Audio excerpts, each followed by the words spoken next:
咁我哋見到啦，呢一個執行檔咧，佢下載咗落嚟，但係咧佢咧就仲未有 execution 嗰個能力嘅啫。我哋而家咧就要加翻嗰個執行嘅能力俾佢，change mode 啦，加翻呢個 execution 俾佢。好啦，咁交俾佢之後咧，我哋咧再睇睇佢嗰個特性多一次先。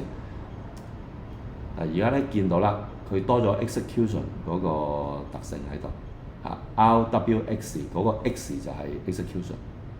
我而家咧就嘗試去執行佢，第一次去執行佢./current。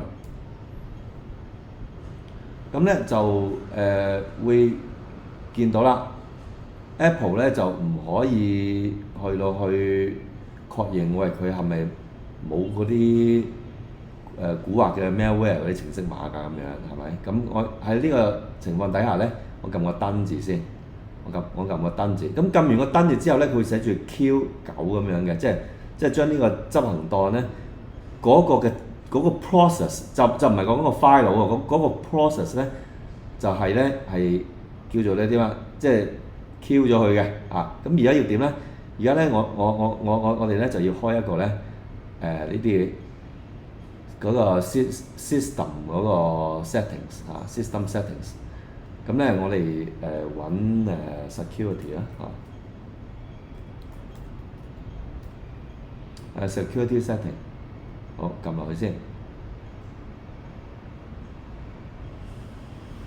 呢一度你見到咧嗰個 security 嗰度咧就 current was brought to protect your Mac 啦current 係嗰個 file 名嚟嘅啫。咁我揀 allow anyway， 撳落去，咁allow 咗㗎啦。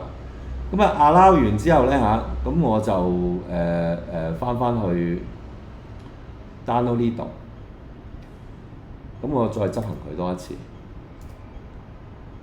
好啦，喂，咁佢就問我啦，喂，你係咪真係開open anyway 好，咁咪撳密碼先，撳嗰個 user 喺 Apple 嘅密碼。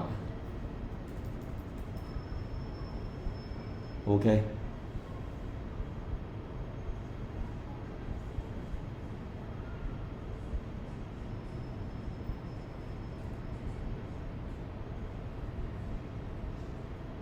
咁咧就應該係可以執行到嘅。